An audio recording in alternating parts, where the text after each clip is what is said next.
Peristiwa ini terjadi pada tahun 1949. Pada waktu itu, para pejuang Indonesia sedang berjuang mempertahankan kemerdekaan Indonesia dari penjajah Belanda yang hendak menjajah kembali. Pertempuran terjadi di berbagai daerah, terutama di kota-kota besar di Jawa. Ya, salah satu kota di Jawa yang tidak lepas dari pertempuran itu adalah kota Solo, Jawa Tengah. Pada waktu itu, Ahmad Burhan adalah seorang komandan pasukan sektor Solo Utara. Pada suatu hari, pasukan yang dipimpin Ahmad Burhan mengetahui bahwa daerah mereka akan dilalui oleh pasukan Belanda yang membawa kanon dari daerah Jebres, Solo. Sebagai seorang komandan yang peduli terhadap keselamatan rakyat dan pasukannya, Ahmad Burhan segera memerintahkan kepada rakyat dan pasukannya untuk menyeberang ke utara Sungai Cemoro agar mereka selamat. Semua rakyat dan pasukan tentara segera mengikuti perintah Ahmad Burhan. Mereka menyeberangi Sungai Cemoro ke arah utara agar pasukan Belanda tidak menemukan mereka.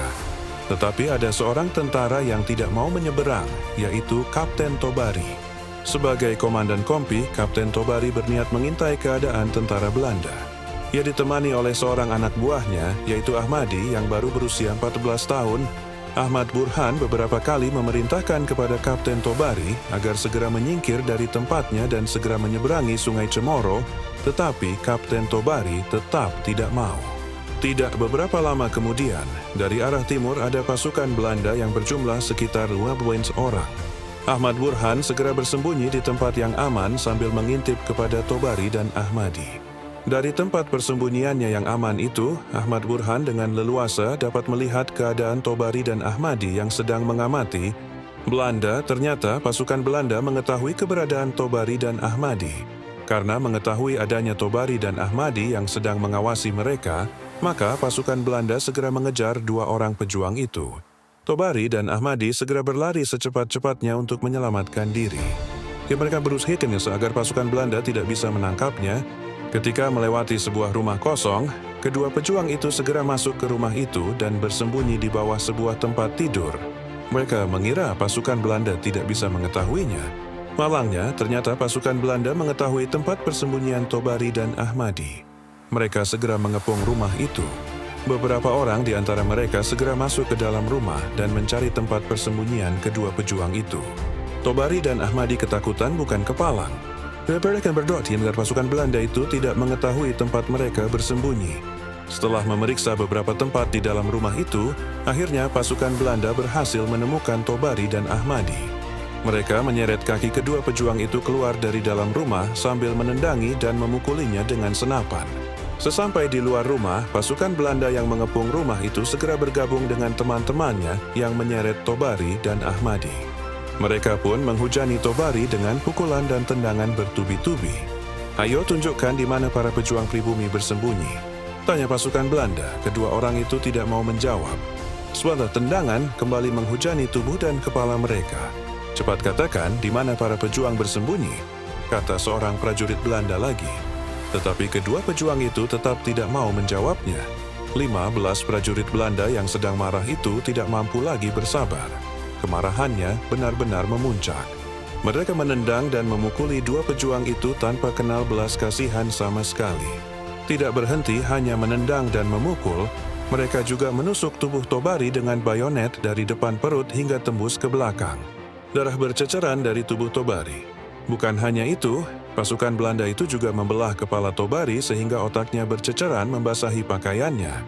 Tobari pun mati sebagai syahid sejati. Sementara itu, Ahmadi sendiri terus dipukuli kepalanya sampai semua giginya lepas. Pejuang muda berusia 14 tahun itu pun akhirnya mati menyusul komandannya, Kapten Tobari. Setelah puas memukul dan membunuh Tobari dan Ahmadi, pasukan Belanda membuang mayat kedua pejuang itu ke tengah ladang sawah. Jadi mereka pun meneruskan perjalanannya ke arah barat. Kejadian tersebut terjadi di Desa Kragan, Solo, Jawa Tengah. Setelah maghrib, semua pejuang dan rakyat yang menyeberangi Sungai Cemoro kembali ke tempatnya semula. Ahmad Burhan yang sudah keluar dari tempat persembunyiannya segera memeriksa semua. Tidak berhenti hanya menendang dan memukul, mereka juga menusuk tubuh Tobari dengan bayonet dari depan perut hingga tembus ke belakang. Darah berceceran dari tubuh Tobari.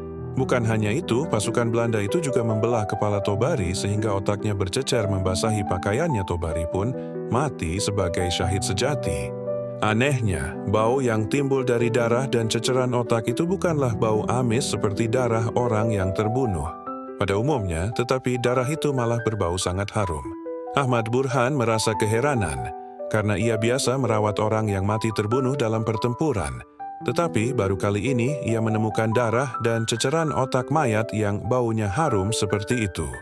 Anehnya lagi, bau harum itu tidak ada pada mayat Ahmadi yang juga mati di tempat yang sama.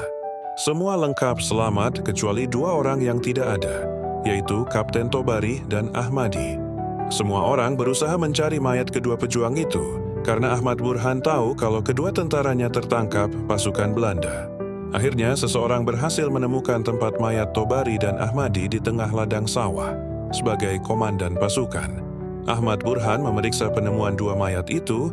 Ia mengajak 6 orang ajudannya pergi ke ladang sawah tempat Tobari dan Ahmadi dibuang. Begitu sampai di tengah hamparan ladang, Ahmad Burhan melihat 2 mayat yang ditemukan anak buahnya itu. Ia memeriksa secara seksama 2 mayat itu satu persatu. Ternyata, kedua mayat itu benar-benar mayat Tobari dan Ahmadi. Meskipun mayat Tobari sudah tidak bisa lagi dikenali karena kepalanya sudah pecah dan isi otaknya berhamburan di bajunya, tetapi Ahmad Burhan masih ingat pakaian yang dipakai lelaki itu ketika dikejar-kejar oleh Belanda. Sementara itu, mayat Ahmadi masih bisa dikenali, meskipun wajahnya penuh dengan darah dan hampir seluruh giginya sudah lepas dari tempatnya. Sebagai seorang komandan pasukan yang bertanggung jawab penuh kepada seluruh anak buahnya, Ahmad Burhan langsung menggotong sendiri jasad Tobari. Melihat komandannya menggotong mayat Tobari, ajudannya segera menggotong mayat Ahmadi bersama-sama.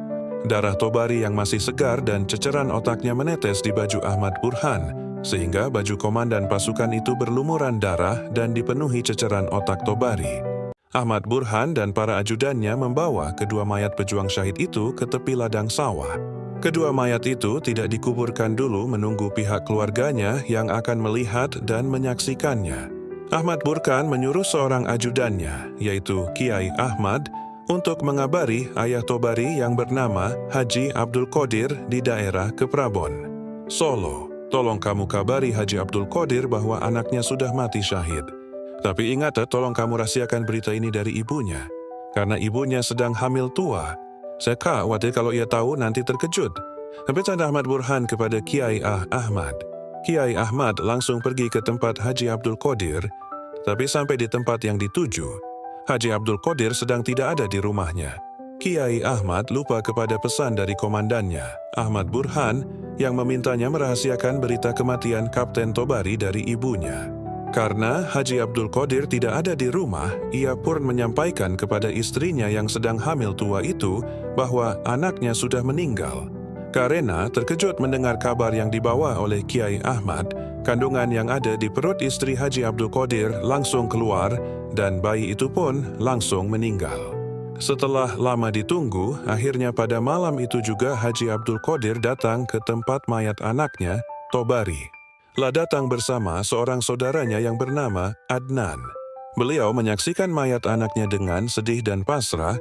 Pada malam itu juga, mayat Tobari dan Ahmadi dikubur di pinggir ladang sawah tempat keduanya dibuang. Menurut saksi mata peristiwa tersebut yang sampai hari ini masih hidup, yaitu Ahmad Burhan. Bukan hanya darah dan ceceran otak dari Tobari saja yang menyebarkan bau harum, tetapi ketika mayat itu sudah dikuburkan, bau harumnya tetap ada pada kuburnya. Bahkan bau itu tidak hilang sampai 1 minggu. Padahal mayat Ahmadi tidak menimbulkan bau yang harum seperti mayat Tobari, darah mayat Ahmadi baunya biasa saja. Selain itu, baju yang dipakai oleh Ahmad Burhan ketika menggotong jasad Kapten Tobari juga harum. Baju itu memang berlumaran dengan darah dan ceceran otak Tobari. Karena Ahmad Burhanlah yang menggotong jasad pejuang syahid itu. Bahkan, Ahmad Burhan mengaku bahwa meskipun baju itu sudah dicuci, tetapi bau harumnya tidak hilang juga sampai beberapa hari. Komandan, karena tanggung jawab saya sebagai komandan terhadap anak buah, maka saya gotong mayat Tobari. Darah dan otaknya membasahi pakaian saya, tetapi darah dan otaknya yang bereceran itu, Masya Allah, wanginya bukan main. Sampai 1 minggu, wangi itu tidak bisa hilang. Bahkan kuburnya pun tetap wangi.